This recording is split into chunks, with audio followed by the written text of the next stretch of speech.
धीर धयनम श्रवण पटे यतिवरा महावाक्य जनार्दन सच्चिदानंदत्वं शरणं ब्रजेश यादवेन्द्रं दयादाता पुंडरीक्षा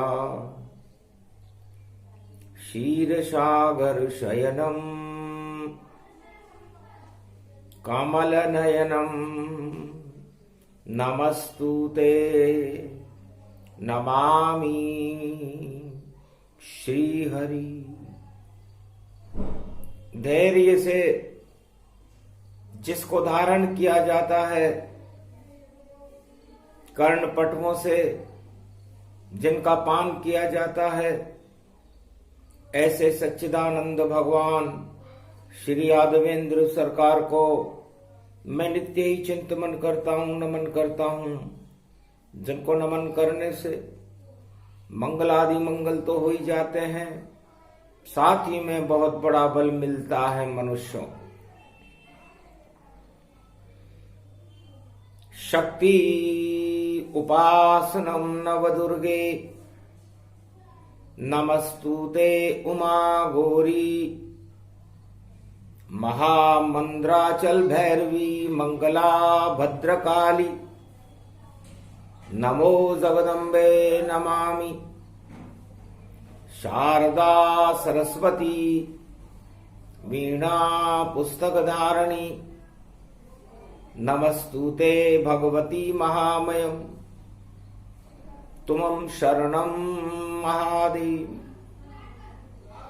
उठो उठो जगदम्ब भवानी, निराकार की ज्योति रूप, आप ही शक्ति आप आद्य और निराकार की ज्योति स्वरूप। उस ज्योति की ज्योति देखो, वही ज्योति विष्णु बनती, वही ज्योति ब्रह्मा बनती और वही ज्योति शिव ही बनती। उसी ज्योति से राम प्रकटते, वही ज्योति कृष्ण होती। उसी ज्योति से कल की अवतार कल युग में प्रकटते, निराकार की वह ज्योति। और ज्योति में कमलेश्वर बाबा कमल स्वरूप दिखाते हैं। उसी कमल में हम भी अयोध्या दर्शन तुम्हें कराते हैं। भगवान शंकर कमलेश्वर महादेव वाणी में जब बोलने लगे तो शिव शक्ति उमा अचंबित रह गई। महाराज, कमल में कहां अयोध्या और कहां कमल वह खिलता है, कहां प्रकट होते हैं राम जी, कौन उनसे वहां मिलता है। पुत्रदा एकादशी पड़ी है और पुत्र किसका वह बनता है। रोहिणी का नक्षत्र पड़ा है, चंद्र में अमृत झरता है। उच्च का चंद्रमा है, रविवार का दिन है, उसमें सूर्य भगवान का प्रकाश मकर सूर्य का प्रकाशमान है। मृत्युलोक में अयोध्या कनक भवन सारे संसार में अपनी आभा बिखेर रहा। शिवलोक में भगवान शंकर की आत्मा में सूर्य का प्रकाश हो रहा है। सूर्य वंश में राम जी हैं और ब्रह्मलोक में ब्रह्मा और गायत्री मंत्र का पाठ करके सूर्य उपासना कर रहे हैं।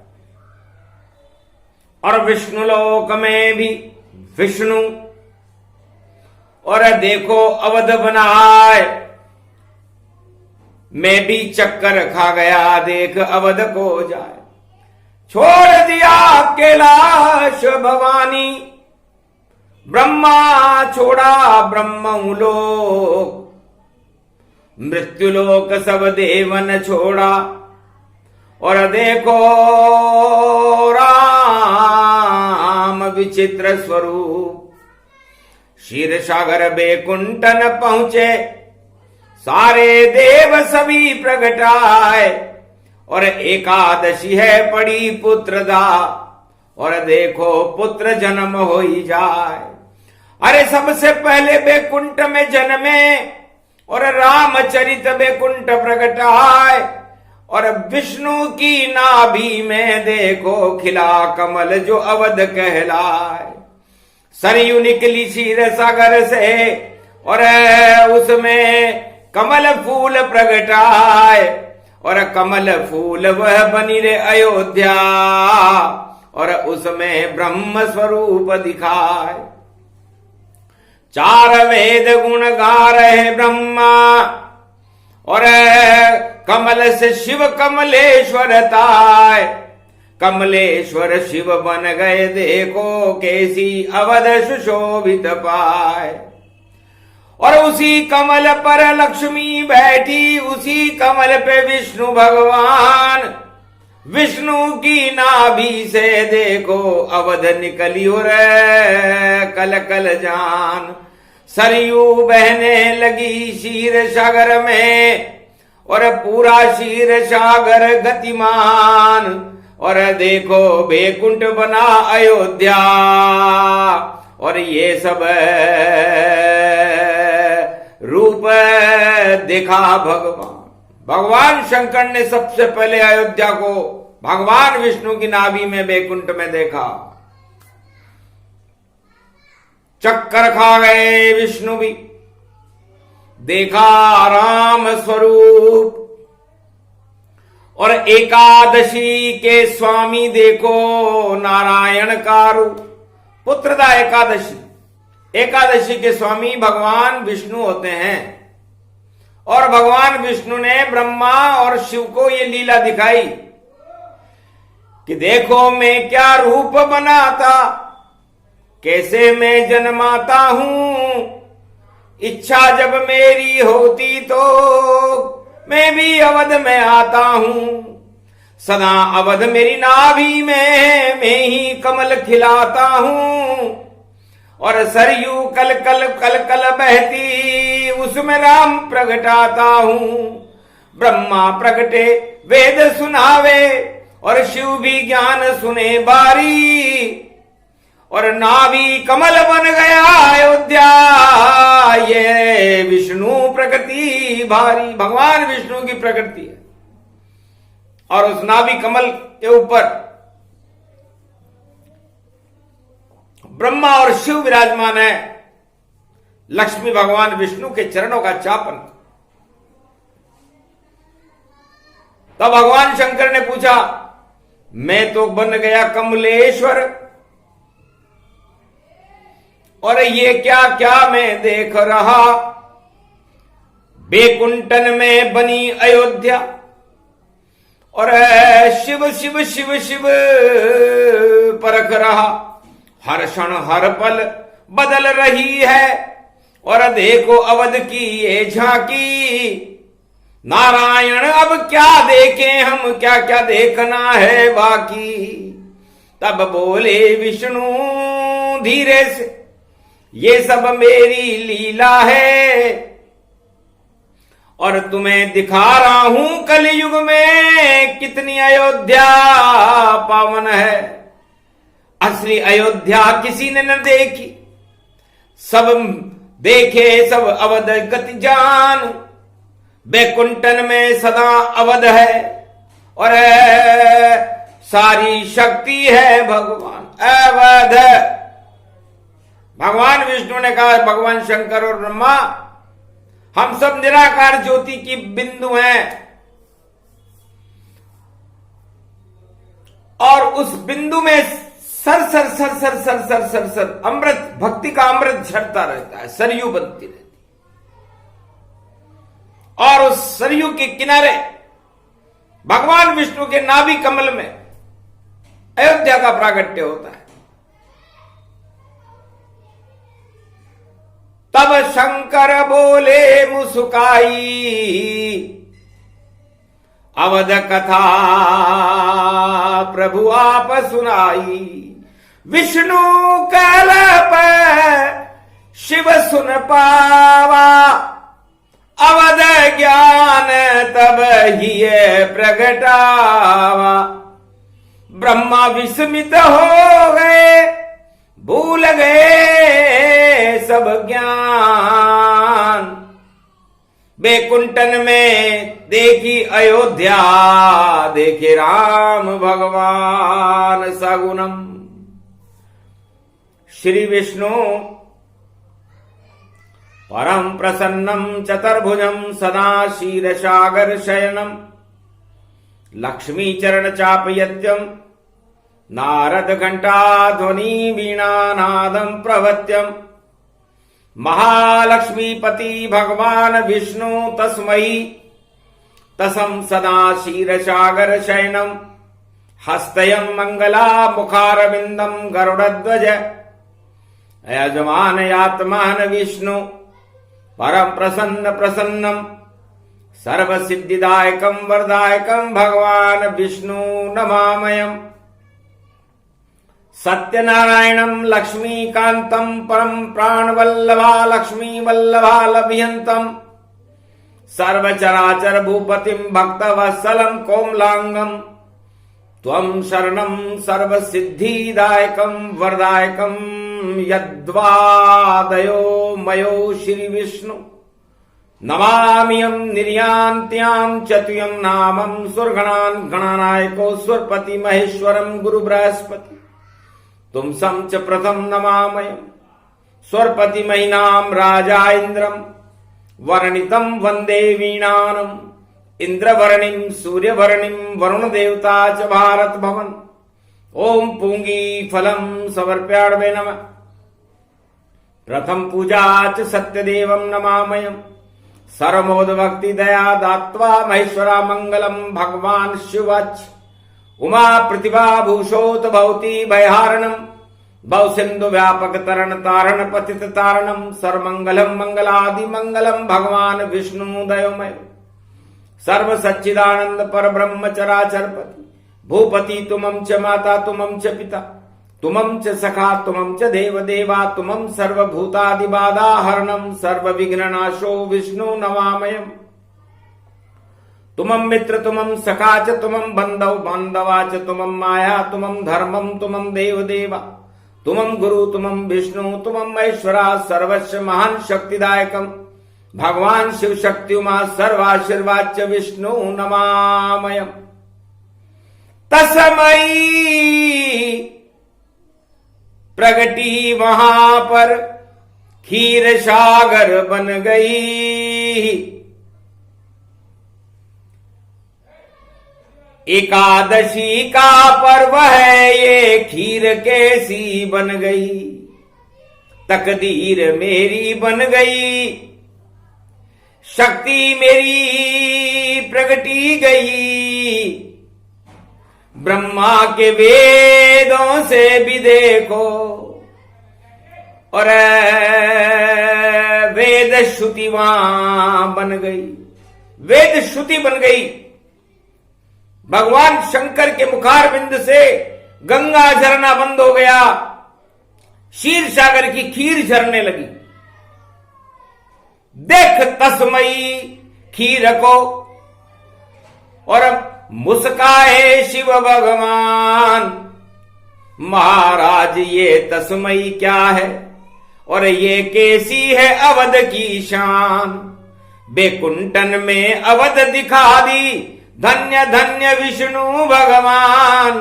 चार वेद ब्रह्मा भी सुना रहे, हो गया सबको पूर्व ज्ञान।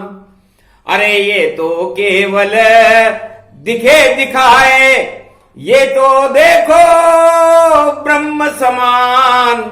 इस पर लीला करेंगे त्रेता, अवध में रामचंद्र भगवान।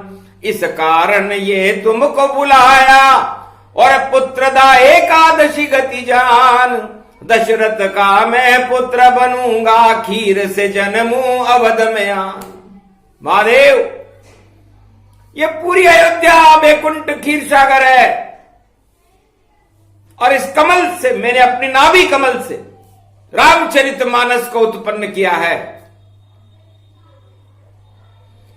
और सबसे पहले मैं इसे भगवान शंकर को सुना रहा हूं। ब्रह्मा साक्षी है कि कैसे अवधा भक्ति हो, और कैसे अवध प्रगटाए, और कैसे खीर से जन्मे राम जी कहां अयोध्या पाए। तो भगवान शंकर ने पूछा, महाराज ये अयोध्या विश्व में मृत्युलोक में कहां होगी? ये भाग्य से भगवान जिसको मिलते हैं वह भूमि है, भारत उसी को कहते हैं, भगवान ने वह चुन ली है।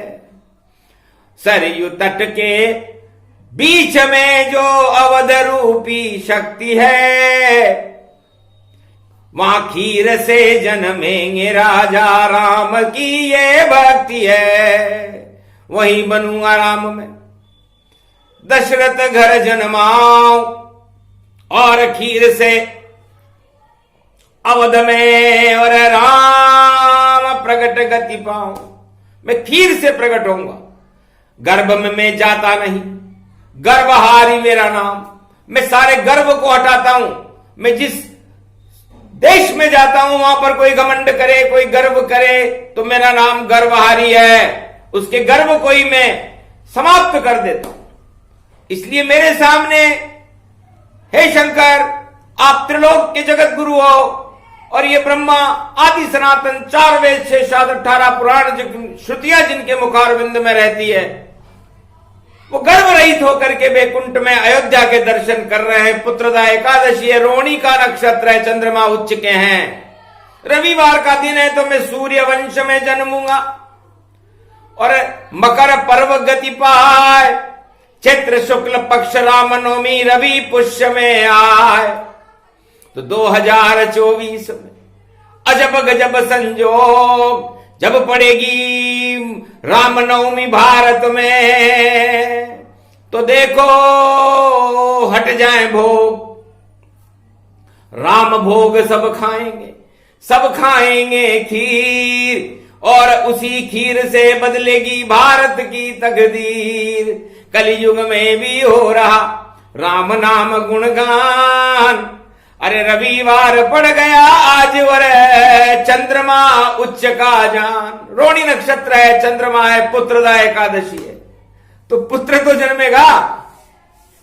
भगवान शंकर, आपके तो दो हो लाला, अभी मैंने शादी को टाला। अभी तो आपका विवाह ही नहीं हुआ, अभी तो आप ब्रह्म ज्ञान और ईश्वर को दर्शन करने में इतने आलोकित हो कि कभी कहां जा रहे हो, कभी कहां जा रहे हो।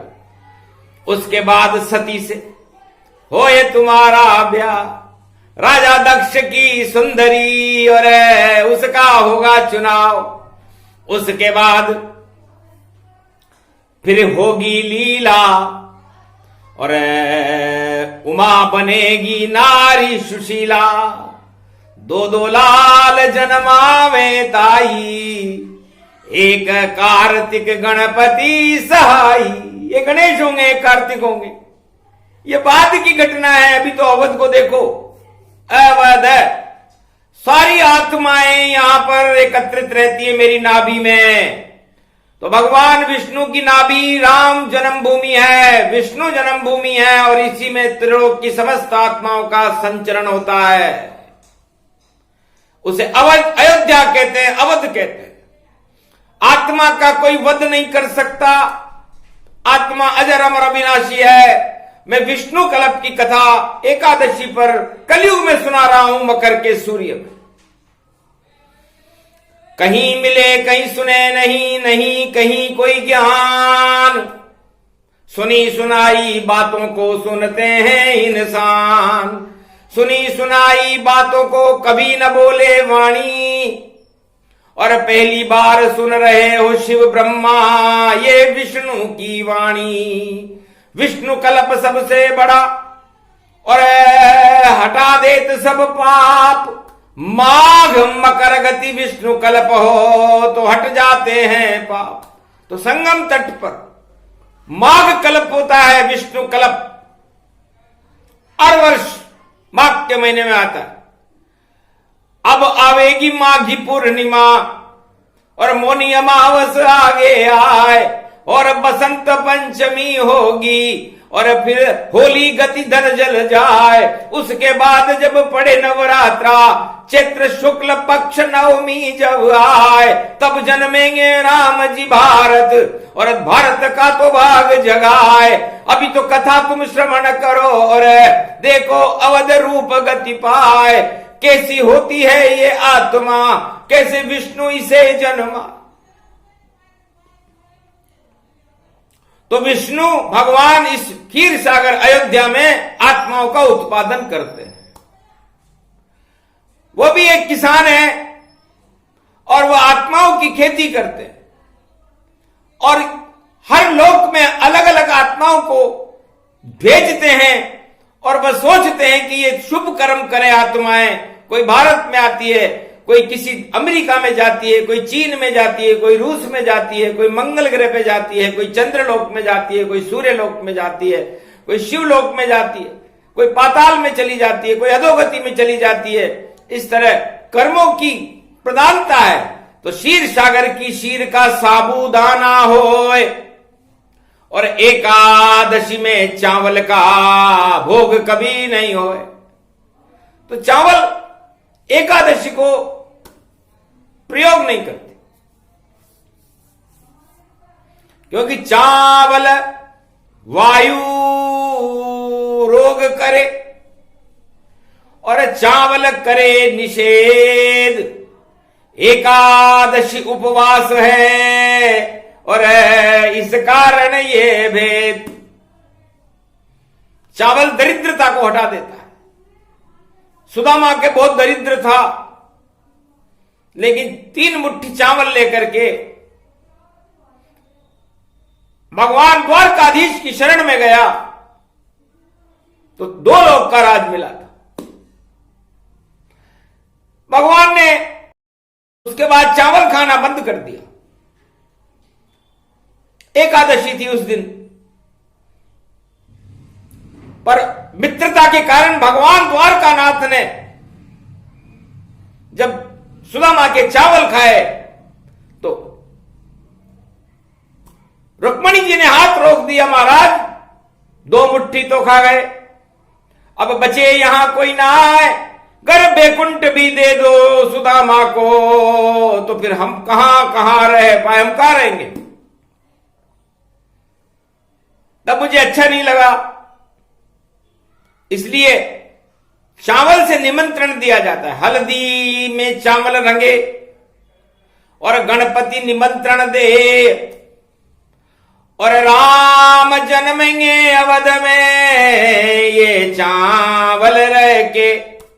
तो पीले चावल का निमंत्रण शिव जी करो स्वीकार, ब्रह्मा चावल करो आप भी, और भरो वेद गति रे भंडार, नवदा भक्ति दीजिए, क्योंकि स्वयंभू मनु आपका पुत्र होगा और भारी राज चलावेगा, और सृष्टि रचेगा ऐसी भई, और शक्ति रूप प्रगटावेगा। 9 कन्या हो आपके ब्रह्मा, नव दुर्गा गति जान, सारा ज्ञान पहले ही सुना रहे ऐसी अवध में राम। ये अयोध्या है, ये मेरा नाभि कमल है, और त्रिलोक की सारी आत्माएं इस नाभि कमल में रहती है, और फिर ये मेरे बिंदु बन करके हर युग में जाते रहते हैं। तो लगता है मेरा कोई बिंदु, भारत में सिंधु बने भारी। और भारत में अयोध्या में भी देखो हो रही ऐसी तैयारी।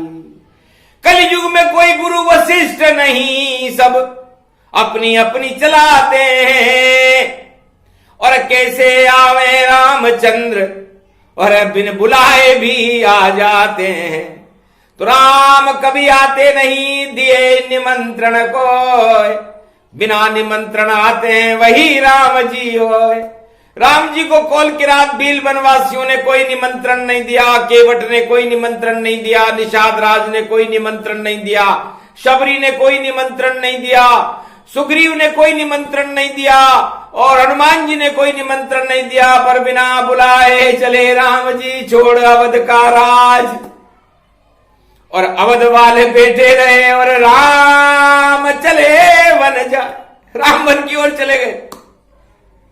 अयोध्या वाले उस राम कोहिनूर हीरे को समझ नहीं पा रहे कि ये हीरा कितना अमूल्य है। और हीरा अपना मोल बताए तो किसको बताए, और वह हीरा खुद अपनी जगमगाहट के साथ आज झोपड़ियों में प्रकाश कर रहा है। तो ब्रह्मा आपके पास क्या है, और शिव फक्कड़ है इस समय। विवाह बाद में होगा इनका, लेकिन मैंने बुला लिया। सतयुग से पहले की कथा और अवध की विष्णु सुनाते हैं। और भारत भूमि का सौभाग्य कलयुग में भी विष्णु जगाते हैं। तो चार चतुर्भुज रूप है उनका, लीला जाने न कोय। उनका नाभि कमल ही असली अयोध्या होए। तो भगवान विष्णु की नाभि असली अयोध्या है।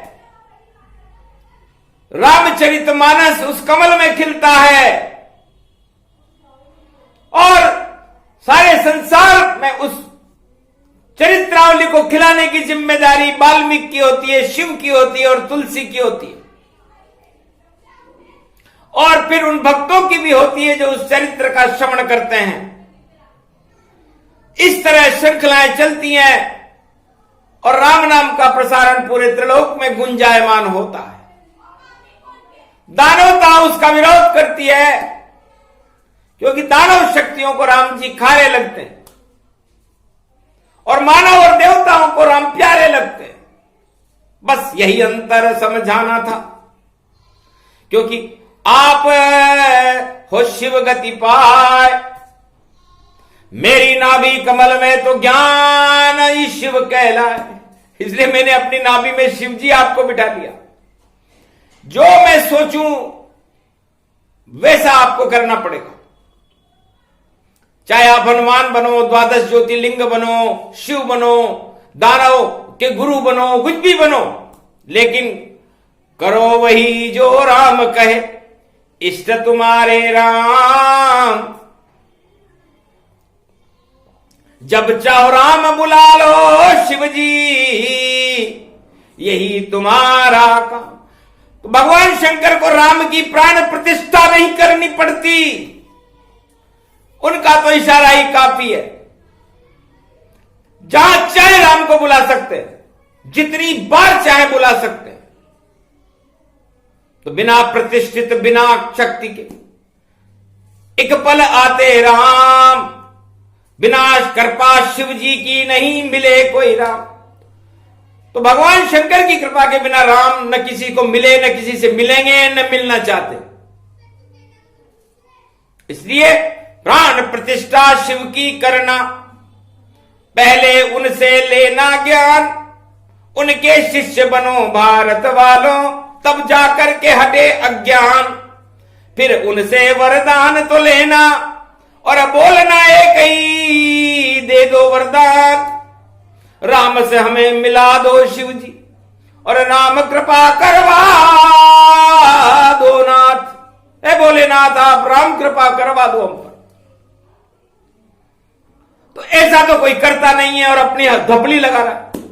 दपली धुपली नहीं चले, नहीं आएंगे राम, राम वहां नहीं जाते हैं जहां नहीं है शिव का धाम। तो पहले शिव को बुलाओ, शिव कृपा के बाद और स्व कृपा के बाद राम कृपा होती है। भगवान शंकर गदगद हो गए कि धन्य धन्य स्वरूप राम का, और कितना सरल स्वभाव, हमें दिखा दी अयोध्या और दिया गर्व सम्मान। इतना सम्मान भी हमें दिया कि आपको ये शक्ति प्राप्त है कि आप जहां चाहो राम को बुलाना। और ब्रह्मा के मुख से तो वाणी निकलती रहेगी, श्रुतियां निकलती रहेगी, नींद में भी वो जो बोलेंगे वो राममय होगा। ये शक्ति मिली ब्रह्मा को, और यही अवध का रूप, हर आत्मा अवध बन गई और यही राम का रूप।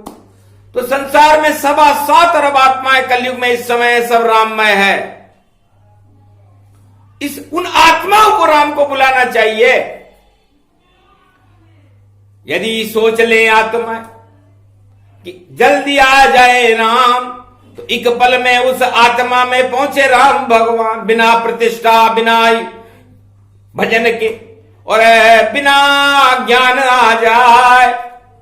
इतनी शक्ति है आत्मा, वही अवध कहलाए। इसलिए भगवान शंकर आत्मा न कभी मरती है, न कोई जला सकता, न इसे कोई गला सकता, न इसे कोई बना सकता, न इसे कोई मार सकता।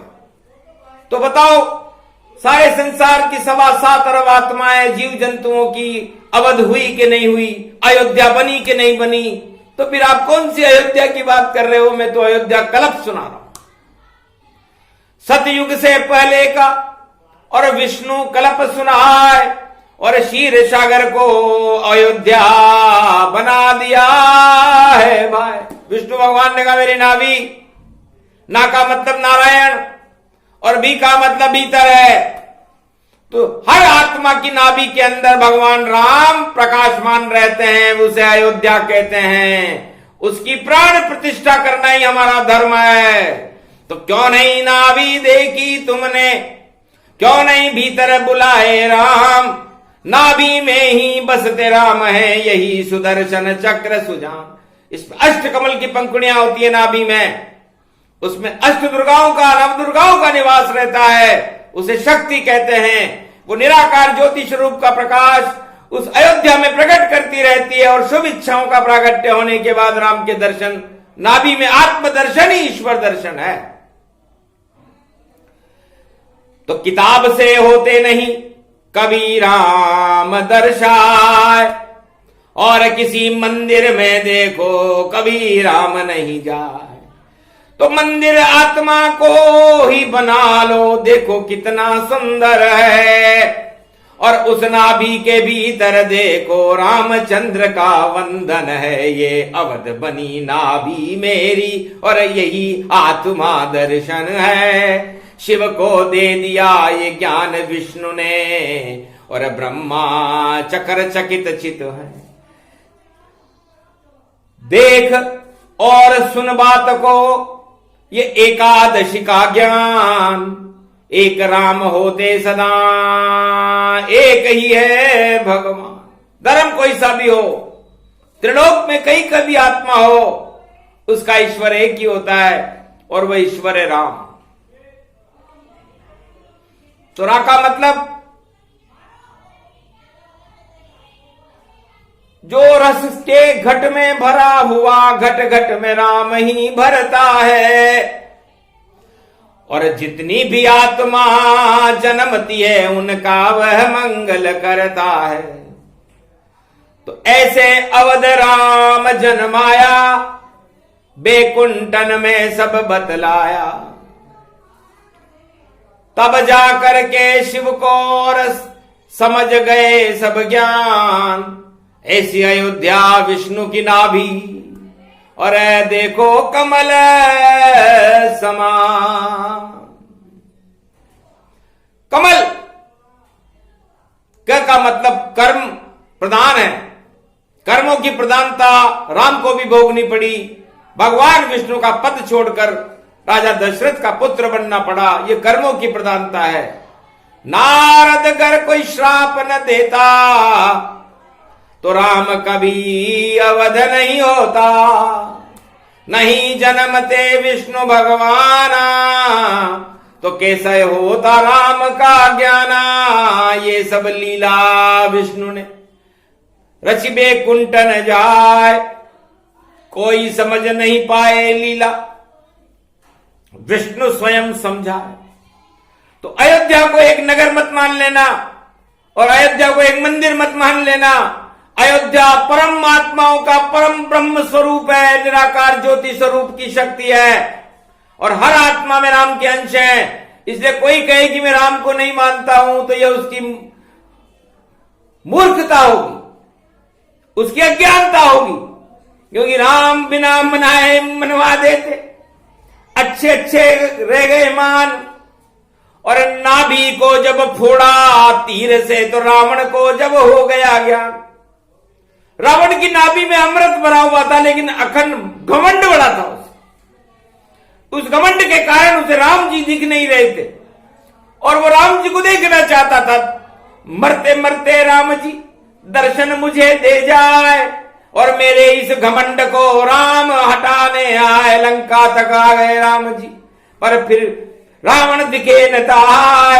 आखिर नाभि में तीर चला कर राम दिखाया जाए। तो रावण जो दानव सम्राट था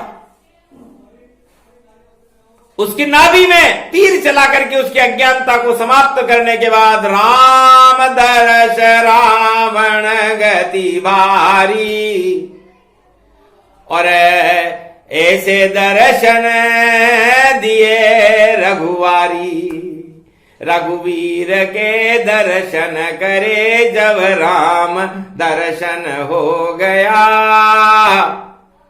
रावण भी जीवन मुक्त लंका से हमेशा हो गया।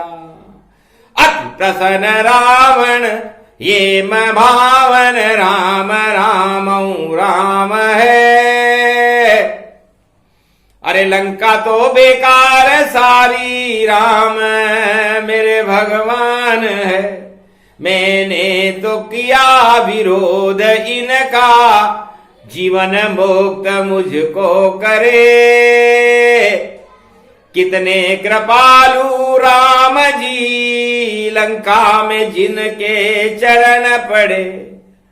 पाप की लंका सोने की लंका और घमंड की लंका जान। उस लंका में रावण ने बुला लिए राम भगवान। तो लंका में जब राम जी के चरण पड़े तो रावण का घन घमंड जाता रहा और घन घमंड खत्म होते ही गर्वहारी है राम। राम के दर्शन रावण को हो गए। ये वही प्रसंग है। कहां का प्रसंग कहां तक आया रामचरित पूरा में गाया। रावण बन गया राम विरोधी फिर भी मुक्ति राम ने दे दी। तो राम जी का तो कोई विरोधी होता ही नहीं है। राम विरोध में आते ही नहीं है। विरोध तो राजा अपने आप करते रहते कराते रहते हैं। रावण भी राजा था लेकिन राम नाम पर कोई विरोध कभी हुआ नहीं न कभी होगा। राम नाम अटल सत्य है नहीं विरोध कोई होए। जो भी राम विरोध करे तो अपने आप क्षय होए। तो राम जी विरोध में नहीं। राम जी तो प्रेम से आते हैं। प्रेम से प्रकट हो में जाना। अरे कलियुग प्रगटे राम भगवाना। देखो सुंदर अवध सजाई उसमें प्रगटे राम रघुराई। मकर पर्व ये शक्ति पाई एकादशी पे कथा सुनाई। पुत्रदा एकादशी है दशरथ पुत्र है राम। और आज है रोहिणी और चंद्र है अमृत समा। तो ये अमृत का स्वरूप है राम जी। और आज एकादशी रविवार का दिन है। सूर्य वंश में है राम जी। तो सूर्य में अमृत राम जी चंद्र में अमृत हो। सूर्य चंद्र दोनों मिले और एकादशी ये हो। कथा परिपूर्ण करते सूक्ष्म रूप प्रसंग। कहां अयोध्या कहां राम जी और शिव भी रह गए दंग। अवध होती बैकुंठ में विष्णु नाभि में होए। कमलेश्वर बनते हैं शिव जी और ब्रह्म भेद गति होए। तो ये शेष शैया है, वहां पर कोई शेष रहता ही नहीं है, वहां पर कोई अवशेष रहता ही नहीं है। वहां पर तो सब विष्णुमय शांताकारम सर्वशक्ति कोमलांगम लक्ष्मी चरण चापते नारद घंटा ध्वनि करे गरुड़ पंख विहारत वंदे विष्णु नवामयम नीलम मणि शक्ति बड़ी चार चतुर्भुज स्वरूपम अयोध्यापति मर्यादा पुरुषोत्तम अयोध्या श्री नाम विष्णुमयम।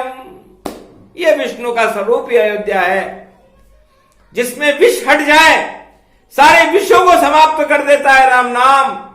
अमृत का स्वरूप है और ये अयोध्या अमृतमय है और ये भगवान विष्णु की नाभि में रहती है। और ये एकादशी पर ये प्रसंग सारे विष को हटा करके अमृत को पैदा करने का ये प्रसंग भगवान विष्णु ने भारत के लिए सुनाया। भारत का कल्याण हो, अरे भारत में हो राम, घर घर राम जन्म का मकरोत्सव गतिमान। ये मकर उत्सव है, प्रागट्य उत्सव नहीं है, क्योंकि राम जी मकर के सूर्य के बाद रामनवमी को प्रकट हुए थे, भय प्रकट कृपाला।